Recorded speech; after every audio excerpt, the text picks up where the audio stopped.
Yes, we are in the air right now. We are going to the YouTube.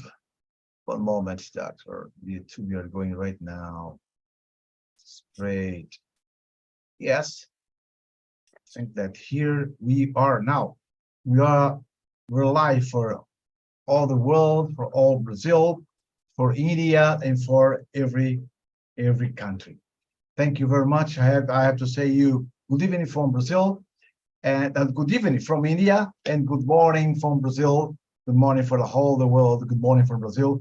I am Professor Giancarlo Dal Bianco, and this is one more. I believe that our program number 55. I believe this. We are in our program. In Portuguese is bom saber. In English should be good to know. It's very good to know. It's our program. And today we have a very special guest, friend and special guest is the advocate, advocate Ripley Hamza. His name's a little bit difficult to pronounce. Ripley Hamza. And he's from India. And this friend has a very large experience to talk to us about a theme that I consider very important. And the theme today, the topic today is cross-border dispute in commerce. This is very important because today we are living around the world. I believe there's no more frontier, no borders, no barriers. We are only one country that we have to adapt our cultures and so on. By the way, talking about a little bit about our special guest today, Liple Hamza.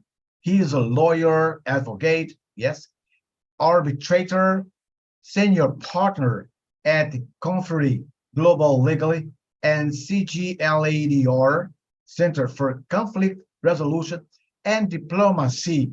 Good morning from Brazil and good evening, my friend Ripley Hamza. Thank you very much for accept our invitation. Thank you. Welcome. Thank you so much, Professor. It's a good evening and good morning as well. It's evening here, and I believe it's morning in Brazil. Yeah. Okay, how are you? Yes.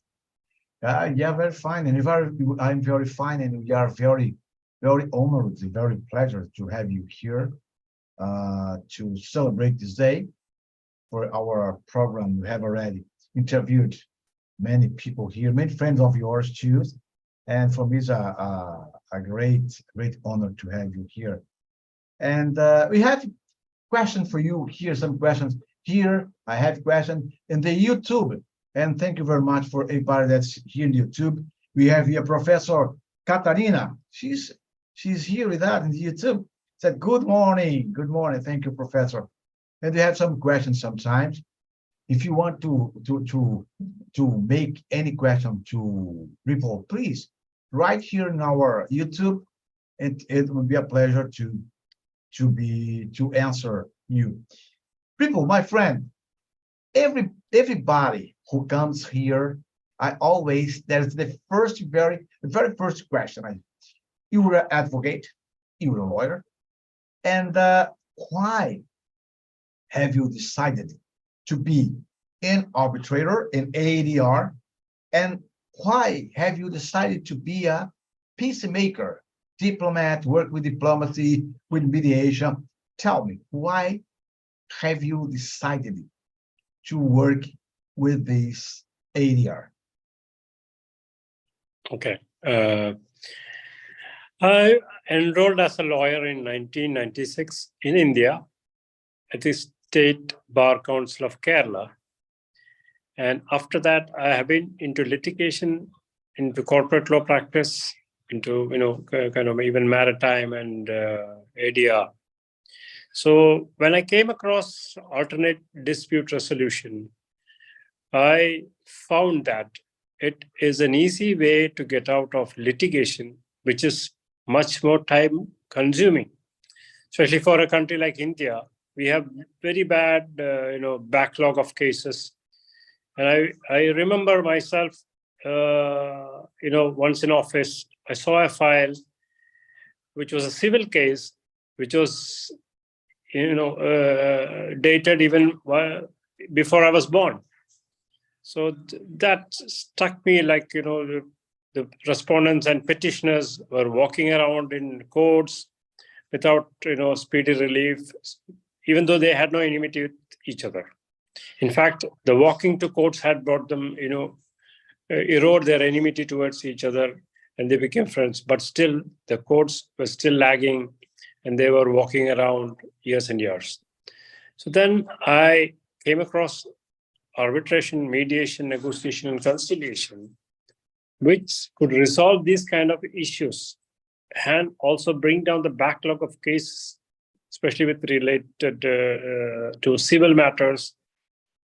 So in commerce, it does a lot of things because, one cannot have a company fighting with a shipping company or an aviation company in logistics for something which is very simple for years. So then I found that commercial law, especially maritime and aviation, was the best thing which could benefit from ADR. And today, look at nations. Nations are trading across borders. And if you look at the World Bank rating at Doing Business survey of this year and last year, you can see a lot of nations have come up to very good ranks, and they are doing excellently. But only problem with commerce is that you get disputes in between with regards to payments, with regards to shipping, logistics, those kind of things. So this is the reason I chose ADR to be making myself available to the world in a faster way than the conventional litigation methods. Beautiful. It's great. It's great. Thank you. Congratulations. When when we have this different manner, different way to look at the conflict and to see the alternative ways to solve negotiation, mediation, you show the spirit of peacemaker. Congratulations. Very, very, very good. And in these areas, when I started my PhD, my thesis was based in the uncles, in the law of the sea. Very, very good. Congratulations. I have here a question. The question is, when talking about this topic that is cross-border dispute in commerce, I remember a friend of mine once told me, Giancarlos, company has no heart. Company has a number, a registration number.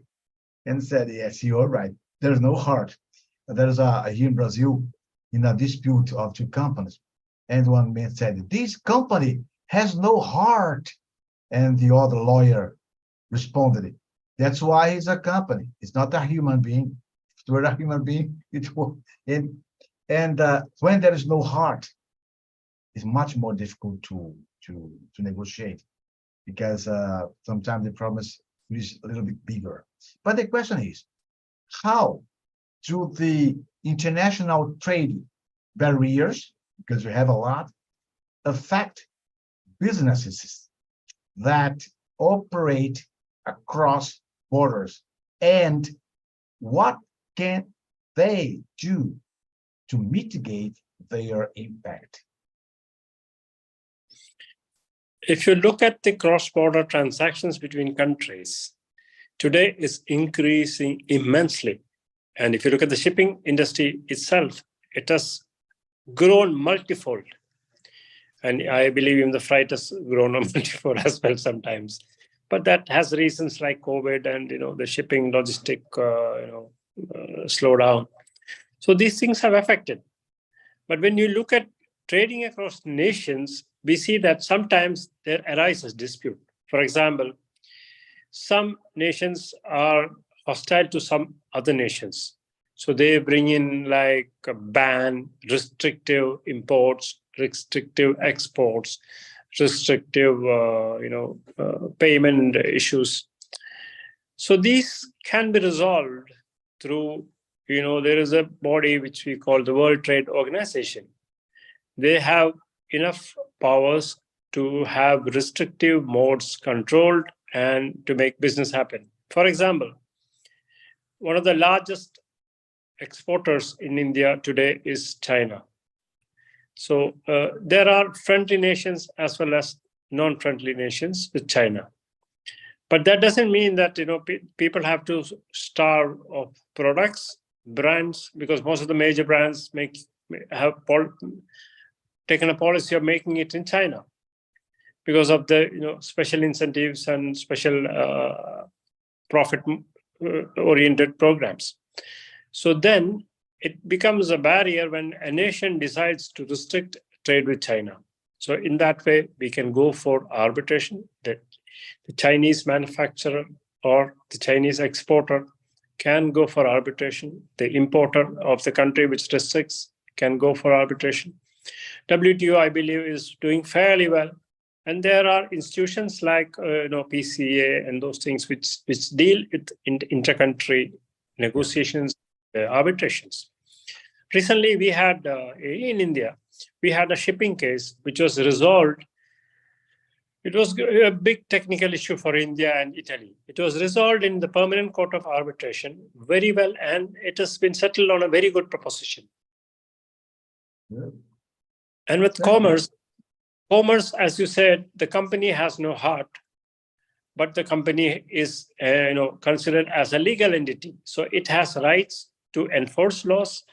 It has rights to go to arbitration, mediation, and other ADR mechanisms to get things resolved, because they cannot lag behind, because most of the companies deal in FMCG, other industry. Those things are perishable. Those things are very much oriented with time. If any delay is caused, it causes the entire product being destroyed. So arbitration and other ADR mechanisms do a lot in those cases, especially with regards to intercountry trade and logistics. I agree with you completely that arbitration and the ADR mechanism, they helped a lot. And for the company, really, they needed time. They cannot waste time with a long time, because products and many other things. So when you talk about these products that has I would say there's a time. It's very good, very good. And sometimes there's another thing that I would like to know about the taxes, because you know that country for country there's a variation very big in taxes. And what are some common taxes issues faced by businesses operating cross borders? In my opinion, sometimes it is difficult. And how can they address these challenges while remaining compliant with local tax law? It's a very, very interesting question to understand about these issues. You are right. Tax is a major headache while borders.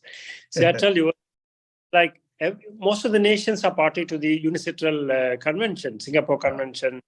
Even the ratification has been done by many, and many new entry countries have come in. But taxation in most of the country, the majority, is considered by the government as a revenue. So they don't really go for the ADR mechanisms, and people end up with tax agencies and tax authorities having, like making problems for the business.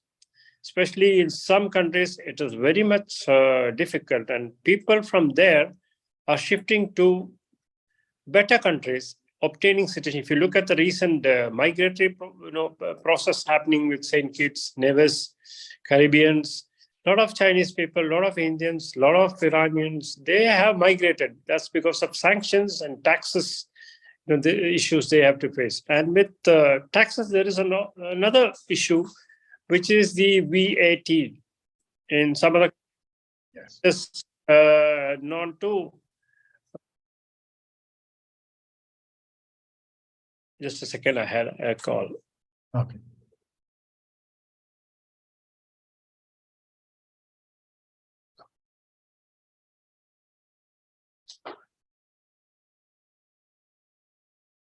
Okay. Just a second. Between call, Yeah, call. the call. Yes, no problem.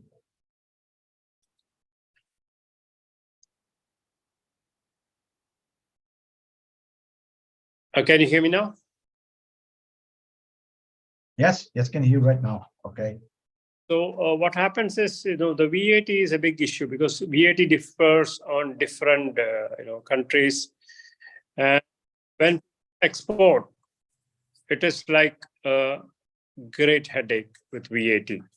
So they have problems, but even now it has to be addressed in a bigger way because countries do not want their taxation issues to be resolved in ADR, even though some countries have like conciliatory things which help the traders, but I believe they are not in the fast pace with the ADR mechanisms of today.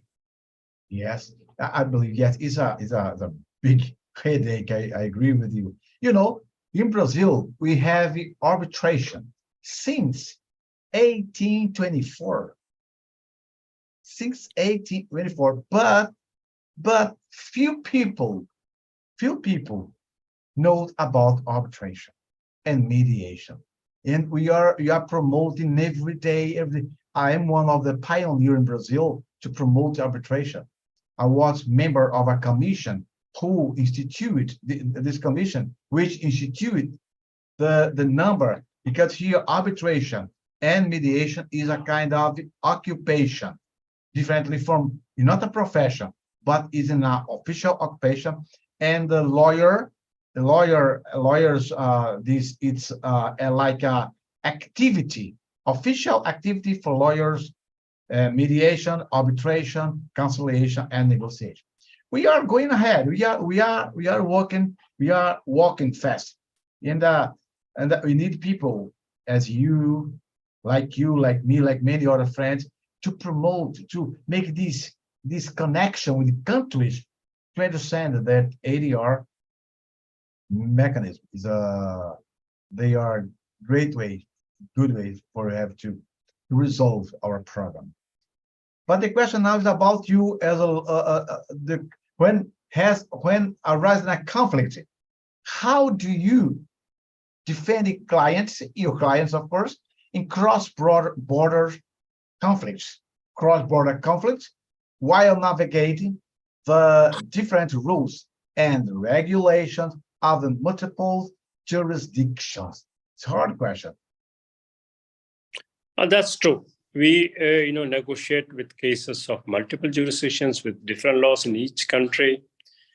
But thing is that we have, platforms like SIAC, the Thailand Arbitration Center, the Swiss Arbitration Association, the WTO, PCA. Those arbitration centers are really helpful in resolving matters because the local laws are not preferred, and the rules of arbitration and mediation are followed there. So then the local laws, even if some of them stand against, for example, I mentioned about the Italian case in India, the shipping case. The local laws do not permit certain things. But then when it's an international issue, we have to see that it is taken into a third country or an independent organization which does ADR. And then it has resolved on a way that, it has to work out. It has to work out on a way that both the countries agree to it, or both the. It's more of a conciliation or a mediation or an arbitration. So then people get all the local laws set aside to resolve. For example, if somebody sends something to India from China, and they have a payment problem, because Chinese criminal and civil laws are tougher, Indian is also tougher. So both the parties have to agree upon a common platform, which usually happens to be the SAAC or the THAC. Then it is resolved in these institutions without much harm and without even adapting local technicalities of law. Great, excellent. Yes, the best way, really, I believe. And when I teach my students about international arbitration law, I always say that you have to look for, to seek institution, chamber of mediation and arbitration with the integrity, with a good panel of arbitrator, with experience, with expertise. It's very, very, very important. Very good. And how can lawyer, now talking about how to defend, but how can lawyers can assist their client in navigating cross-border M&A transactions? And what are some important factors firms ought to consider into account? As lawyers, we always draft agreements. And nowadays, you can see that most of the agreements have an arbitration clause or a mediation clause. It either mentions an institution or an institution is not mentioned, but an arbitration clause always is put on an agreement. Yeah. So instead of going for litigation, we can always go for arbitration and mediation in the initial stages and get it resolved. If it's not resolved, we can go for litigation. So as lawyers, the way we assist our clients is that we take them to an international platform, or you can say third-party platform, where the issues get resolved without adapting to the local legislations and laws of certain, the countries involved. So it's better that a third-party institution comes into the picture, where the arbitration clause that has been put in the agreement or a contract can be used to resolve things, and the clients, don't have to become so inimical, because that's what litigation always does in most of the cases. They can be in peace, and we can be the peacemakers as lawyers. Yes, I love it, this last phrase. And we can be a peacemaker as lawyers. I do believe it. I do believe it. And always says that before any start, before starting any type of resolution through litigation, I believe that everything begins with a good negotiation. You try to negotiate. You try to hear the other side, to see his point of view, and through mediation, I think that arbitration, in my opinion, is the last stage. Negotiate, try to hear the other side, try to understand, and if you don't succeed, you go to mediation. If there's no success, if you not reach an agreement, so arbitration. And also arbitration, we have the conciliation in arbitration too. It's very important. Thank you. Congratulations for this word. As a lawyer, we can be a peacemaker. I like that. Very, very good. Okay. And I have here, I think that our program is very good. They have about this, and I have some the final question for you, very interesting too. That is, now, how effective are international organizations like the World Trade Organization, for example, and the United Nations in resolve conflicts and fostering international cooperation? What role do organizations play in addressing cross-border legal issues? For me, is the best question is, what their influence, what they effectively, what do they do? Okay, I will give you an example. For example, we launched CGL ADR, which is Contract Global Legal Alternative Dispute Resolution Center, but we changed the name as Conflict Resolution and Diplomacy, Center for Diplomacy. Perfect. So the CGL ADR Institute, CGL ADR Center for Conflict Resolution and Diplomacy. The reason I changed this word and the name that we opted for is that during those times, the Russian Ukrainian war started. Yeah. And we were seeing fightings going on between the countries. Even today it's going on. But if you look at another angle, see, if one has to win, it can be even by mediation or negotiation, right? So they can, instead of killing people, they can, instead of attacking each other, countries can sit in a boardroom, resolve their issues amicably instead of killing people. There is a long gap for diplomacy in that. Because if you look at the borders we have with India, we don't really have bigger fights there. In the earlier days we had, but today we use diplomacy, and our diplomats and that of our neighboring countries are excellent that they are avoiding wars. And the same way, countries can adopt diplomacy and conflict resolution. We don't have to have a conflict. Today, if hundreds are killed, it makes no difference. The war is still on. If thousands are killed on one side and hundreds are killed on the other side, it's not winning for anyone. You don't count the bodies and keep a scoreboard for wars.